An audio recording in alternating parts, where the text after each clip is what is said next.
ఖిలాండకోటి బ్రహ్మాండ నాయకుడు కలియుగ ప్రత్యక్ష దైవం వెంకటేశ్వర స్వామిని నిత్యం లక్షలాది మంది భక్తులు దర్శించుకుంటూ ఉంటారు. శ్రీవారి దర్శనానికి వేసవి సెలవుల్లో వచ్చే సామాన్య భక్తుల కష్టాలు తీరనున్నాయి.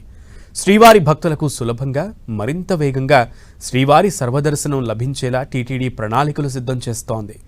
వేసవి సెలవుల కారణంగా రానున్న 90 రోజులు సామాన్య భక్తులకే అధిక ప్రాధాన్యత ఇచ్చి వారికి త్వరితగతిన శ్రీవారి దర్శనం లభించేలా ఏర్పాట్లు చేస్తోంది టీటీడీ.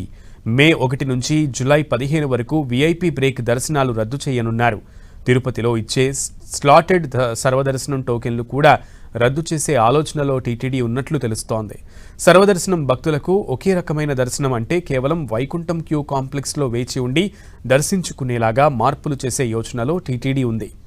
వేసవి సెలవుల్లో తిరుమలలో విపరీతమైన భక్తుల తాకిడి ఉంటుందని టీటీడీ అంచనా వేస్తోంది. రోజుకు 1,00,000కు పైగానే భక్తులు తిరుమలకు వచ్చే అవకాశం ఉంది. అయితే శ్రీవారి ఆలయంలో రోజుకు 80 నుండి 90 వేల మంది భక్తులు మాత్రమే శ్రీవారిని దర్శించుకునే సామర్థ్యం ఉంటుంది. తిరుమలకు వచ్చేటువంటి సామాన్య భక్తులు స్వామివారి దర్శనానికి గంటల తరబడి వేచి ఉండకుండా దర్శించుకునే సమయాన్ని తగ్గించాలని టీటీడీ ఆలోచన చేస్తోంది. సామాన్య భక్తులు శ్రీవారి సర్వదర్శనానికి వేచి ఉండే సమయాన్ని తగ్గించి మరింత వేగంగా ఎక్కువ మందికి స్వామివారి దర్శనం కల్పించేలా చర్యలు తీసుకోనున్నారు. టీటీడీ అదనపు ఈవో వెంకయ్య చౌదరి ఇప్పటికే టీటీడీ ఉద్యోగులు ఇతర వర్గాల నుండి అభిప్రాయాలు సేకరించారు.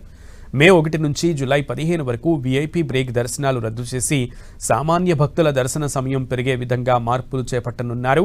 ఈ మార్పుతో రోజు అదనంగా 15,000 మంది సామాన్య భక్తులకు స్వామివారి దర్శన భాగ్యం కలగనుంది. ఏ విధంగా సర్వదర్శనం భక్తులకు ఒకే రకమైన దర్శన విధానం ఉండేలా టీటీడీ ప్రణాళికలు రూపొందిస్తుంది.